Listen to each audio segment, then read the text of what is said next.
Welcome back, everybody, for another deep dive. This time, we're looking at how one team set themselves up for success on a project. Interesting. Yeah, we get to peek behind the curtain and see their plans. And this isn't just theory, right? This is how a real team actually did it. Exactly. It's like Yeah. a roadmap or a blueprint. I like that, a blueprint for teamwork. Yeah. And they even get into how they plan to boost innovation. Oh, yeah. And they even laid out their vision for the future of their team. Ambitious. But let's start with the basics. What did they think made a team work well together in the first place? Well, they started with a self-assessment of their strengths. Okay, so like what they were good at. Exactly. Things like interpersonal skills, being organized, having a diverse set of knowledge, and adaptability and commitment. You know, that's something a lot of teams overlook. Really? Yeah, that self-awareness. Yeah. It's so important to know what you're good at as a team so you can leverage those strengths. Makes sense. Yeah. So they knew what they were good at, but did they go further than that? Oh, absolutely. They actually defined what a high-performing project team looks like to them. Like their ideal team. Exactly. They highlighted things like everyone understanding the goals, individual and collective responsibility, strong leadership. Oh, leadership always comes up. It's crucial. And they also emphasize continuous learning and, get this, the ability to adapt to virtual environments. Wait, so like being good at Zoom meetings, that's a high-performing trait. Well, think about it. Remote work is exploding these days. This team recognized that being able to work well across distances. Oh, I see what you mean. It's not just a nice-to-have anymore. Exactly. It's essential. And this team saw that coming. It's like they were ahead of the curve. You know what else impressed me? Their vision statement. Oh, yeah. What did they say? They wanted to be known for being efficient, innovative, and committed to excellence. And they wanted to contribute to both their organization and to sustainable development. Wow, that's ambitious. It is, right? And what I really like is how their values align perfectly with that vision. It's not just talk, they're walking the walk. Okay, so they had the big picture stuff figured out, but let's get into the nitty-gritty. How did they actually plan to work together effectively? Communication was huge for them. And not just any communication. They emphasized really listening to each other, making sure to clarify any doubts, and having constructive debates. That sounds simple enough, but I bet it's harder than it seems, You'd be surprised how many teams struggle with that. especially with remote work. Yeah. It's harder to pick up on those nonverbal cues. Exactly. And that's where psychological safety comes in, which they kind of implied, but it's so important. Psychological safety. It means creating an environment where people feel safe to speak up, share ideas, even disagree without worrying about being judged. Oh, I get it. That makes a lot of sense. It's where the real magic happens, when people feel safe to be themselves and share their thoughts. I could see that. So they were big on communication and psychological safety. Yeah. What else? They also stress the importance of cooperation, commitment, trust, and clearly defining roles and responsibilities. So no room for confusion there. Everyone knows what they're supposed to be doing. Exactly. It reminds me of the concept of a team charter. Have you ever used one of those? I don't think so. What is it? Basically, it's a document where you lay out all the ground rules, expectations, and responsibilities right from the start. Oh, that's interesting. So everyone's literally on the same page. Right. It can really help prevent misunderstandings and set the team up for success. I highly recommend it. I would look into that. Yeah. And to top it all off, they emphasized positive leadership to keep the team energized and on track. You know, that's something a lot of people misunderstand about leadership. It's not about barking orders, it's about inspiring people. Yeah, it's about giving them a sense of purpose and making them feel valued. Exactly. Without that, even the most talented team can struggle to reach their full potential. Now, I'm curious about their take on roles and responsibilities. What about it? Well, they talk about assigning roles strategically to play to everyone's strengths, but they didn't actually list any specific roles. That's interesting. What do you think that means? Maybe they were using a more dynamic approach, adapting roles as the project evolved. Oh, so not set in stone. Right. Yeah. It could also mean they were familiar with models like Belbin's team roles or Tuckman's stages of group development. I'm not familiar with those. What are they? Well, Belbin's model identifies 9 distinct team roles that people tend to fall into, while Tuckman's model describes the stages a team goes through as they mature. I have to look those up. That sounds fascinating. They are. It might give you some insights into how your own teams function. But even without specifics, I think their overall message is clear. With that? Successful teams need clear roles, appreciation for everyone's contributions, and a collaborative spirit. Couldn't agree more. Now let's shift gears a bit. What did they say about learning as a team, especially in a virtual setting? Well, they really emphasize what they called the human factor. Human factor. Like what? Things like motivation, feeling like you belong, and getting recognition for your work. Oh, I see. It's easy to forget about those things when you're not physically together. Exactly. They argued that those things are crucial for learning in virtual teams. It's not just about having the right tech tools. It's about nurturing those human connections, even from a distance. Precisely. And to do that, they stressed the need for clear rules, operational modes, and a good communication plan. You can't just wing it in a virtual team. Makes sense. You need structure and a way to keep everyone connected. Now, this is the part I'm really interested in. What do they say about innovation and teamwork? Oh, this is where they really shined. They were all about embracing new technologies, autonomy, empowering people, diversity, continuous learning, and adaptability. Wow, they really covered all the bases. So Yeah. it's not just about saying we need to be innovative, it's about actually doing it. Right. And they gave specific examples. They talked about using collaborative Tenki tools, virtual platforms for communication and project management. Oh, so like the tools we're all using now. Exactly. They were ahead of the curve on that. They also talked about self-management techniques to encourage ownership and even distributed leadership models. It's like they were pulling out all the stops to foster innovation. They really were. And they didn't shy away from diversity either. They saw it as a key driver of innovation. Of course. Different perspectives lead to better ideas. Precisely. They specifically mentioned building multidisciplinary teams and encouraging diverse thinking. Okay, so they clearly knew how to innovate. But how did they measure whether all their efforts were actually paying off? How did they define success? Well, they developed a pretty comprehensive framework for evaluating project success. They had 5 main categories. 5, what were they? They looked at results, process, the team itself, obstacles, and evaluation. So it's not just about whether the project succeeded or failed. They were looking at the bigger picture. Exactly. They took a much more holistic view. So what kinds of things did they consider within each of those categories? Let's start with results. They focused on effectiveness, which means achieving the main goal and making sure stakeholders are happy with it. So not just doing the thing, but making sure it's the right thing. Right. They also prioritize efficiency, making the most of their resources and time and speed to market. Speed to market. That's always important in business.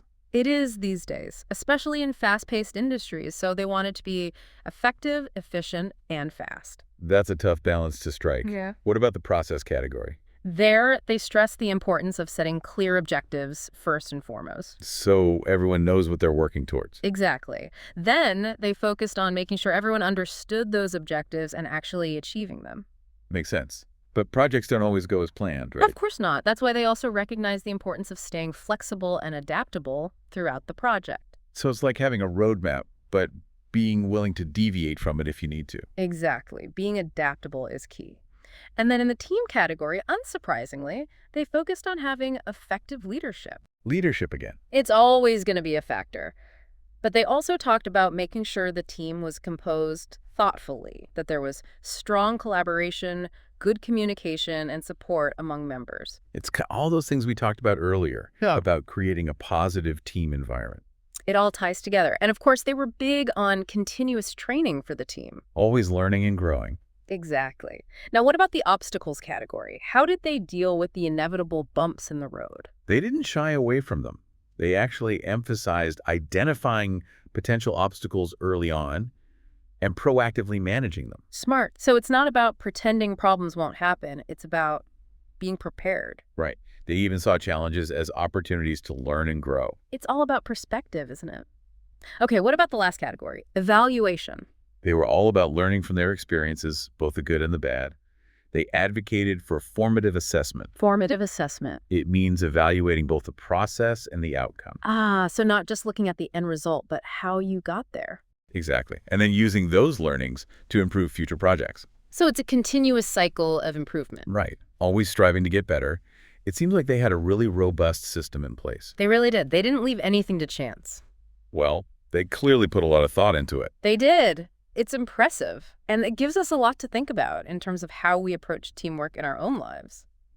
Okay, let's move on to their thoughts on different success factors. What did they have to say about the technical and business side of things?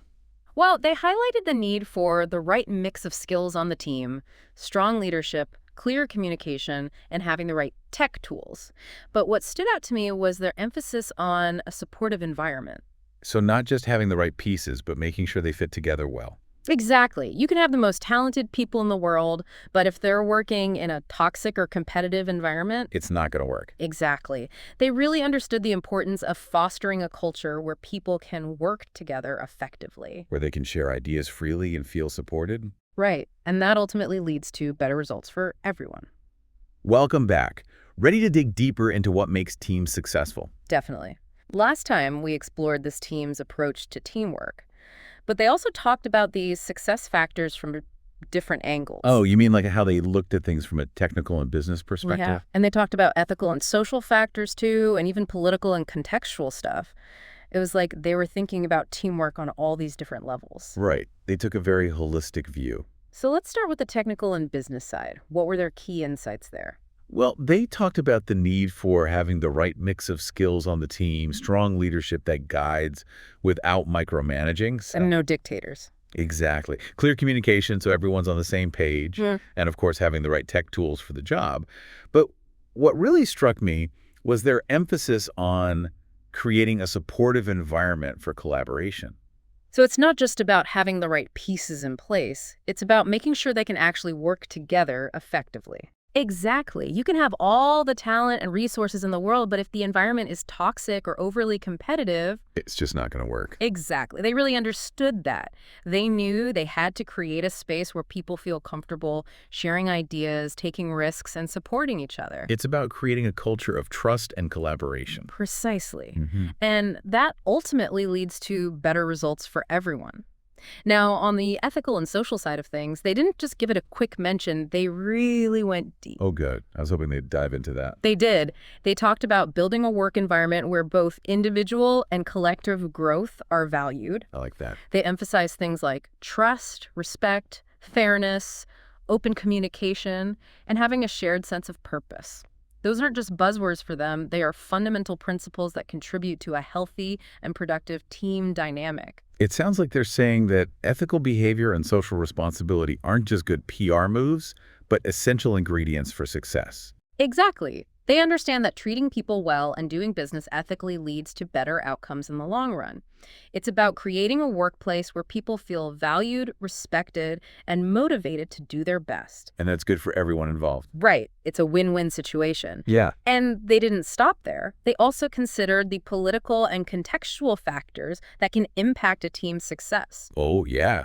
Like, what were some of those? They talked about how things like educational policies, the overall culture of the organization, and institutional support can all play a role in a team's success or failure. It's like they're acknowledging that teams don't operate in a vacuum. They're part of a larger system. Exactly. And to navigate that system effectively, they emphasize the importance of adaptability, having leaders who inspire rather than just manage, assembling teams with a variety of skills and perspectives. So diversity is key. Absolutely. They also highlighted the need to keep communication flowing smoothly, make sure everyone stays motivated, and you guessed it, keep learning and growing. Continuous learning, that's a recurring theme for sure. It's essential for success in today's world. Things are constantly changing, so teams need to be able to adapt and evolve. Okay, so they've given us all these different dimensions to consider, but what stood out to you as the most essential ingredients for a truly high-performing team? Well, they actually listed out what they called essential competencies. It's a mix of individual skills, team dynamics, and that broader context we talked about. I'm all ears. Okay, so they talked about finding that sweet spot between technical expertise and those all-important interpersonal skills, having team members who complement each other's strengths, creating a culture of trust and commitment. That sounds familiar. It all ties together. And of course, they emphasize mastering the art of communication. Oh, and conflict resolution. Oh, right. Because conflict is bound to happen in any team. Exactly. But they see it as an opportunity for growth, not something to be avoided. So it's not about pretending conflict doesn't exist. It's about having the skills to deal with it constructively. Right. Address it head on and learn from it. They also talked about the crucial role of leadership in inspiring, motivating, and empowering team members. Leadership, it always comes back to leadership. It's essential. But they didn't stop there. They also highlighted critical thinking and adaptability as essential skills for everyone on the team. It's like they're saying everyone needs to be able to think for themselves, solve problems, and adjust to changing circumstances. Exactly. And you know what I find so impressive about their approach? They're not just giving us a list of tips and tricks, they're providing a framework for thinking about teamwork in a more holistic and nuanced way. I agree. This has been so insightful. I'm already starting to see teamwork in a whole new light. It really makes you think, doesn't it? But I know it can feel a bit overwhelming at times. There's so much to consider. That's like, where do you even begin? The key is to start somewhere. Pick one or two areas where you think your team could improve and focus on those. So don't try to do everything at once. Exactly. Small steps lead to big changes over time. That's reassuring. So before we wrap up this part of our deep dive, let's connect this back to our listeners. Think about the teams you're a part of, whether at work, in your community, or even your personal life. Right. Teams are everywhere. Exactly. Now think about the challenges you've faced in those teams. How might you apply some of the insights we've discussed to overcome those challenges and build stronger, more effective teams? That's a great question to reflect on. And remember, every team is unique. There's no one-size-fits-all solution. But by understanding the principles of effective teamwork, you can start to figure out where your team can improve. And then you can develop strategies to address those areas. Right. And don't be afraid to experiment. Try new things, see what works, and learn from your mistakes. That's how teams grow and evolve. All right, we've really dug deep into this team's approach to teamwork. Yeah, it's amazing how much we've uncovered. We talked about the little details of how they work and the big picture of what makes teams successful. They really blended the practical stuff with some inspiring ideas. Yeah, they're not just getting things done, they're trying to do them better, more ethically, and in a way that benefits everyone. It's like they've found the secret sauce for creating a team that's both effective and human. Absolutely. Now, before we wrap up, I want to touch on some of the key takeaways that really stuck with me. Good idea. Let's distill all this knowledge into something we can all use. Well, that emphasis on self-awareness was huge. Like knowing your strengths and weaknesses as a team. Right. And they didn't just stop at knowing themselves. They defined what a high-performing team looks like to them. And they set clear ground rules for working together. Yeah, it all starts with that foundation of self-awareness. Makes sense. And then there's their commitment to communication, which we talked a lot about. Can't have a good team without it. They really understood that open, honest, and respectful communication is key. It builds trust, sparks innovation, and helps you deal with those inevitable conflicts. Absolutely. And don't forget about their focus on continuous learning and adaptability. Oh yeah, those were big ones. Embracing new technologies, trying different leadership styles, being open to new ideas. They're always looking for ways to improve, and that's so important in today's world. Their approach to innovation was pretty remarkable too. They weren't afraid to challenge the status quo or experiment. Right. And they used their team's diversity to come up with creative solutions. It's inspiring. And I love how they value the process, not just the end result. Yeah. They focus on team dynamics, the obstacles they face, the lessons they learn along the way. Their framework for measuring success was so comprehensive, it showed their commitment to holistic thinking. They understand that success isn't just a destination, it's a journey. It's about growing, learning, and always getting better. They've given us a lot to think about, haven't they? They really have. It's time to put all this learning into action. So as we wrap up this deep dive, I want to leave you with this. Think about the teams you're a part of, at work, in your community, even with your family and friends. Teams are everywhere. Exactly. Yeah. What are your team's strengths? Where could you improve? Could you create a more supportive environment? How could you be more innovative and adaptable? These are the questions that can lead to real change. Building a strong team is a journey. It takes time and effort. But it's so worth it. When people work together effectively, amazing things can happen. Remember, it's about continuous learning, experimenting, and striving for excellence. It's about understanding that we can achieve more together than we ever could alone. Thanks for joining us on this deep dive into teamwork. We hope you found it insightful and inspiring. Until next time, keep learning, keep collaborating, and keep building those amazing teams.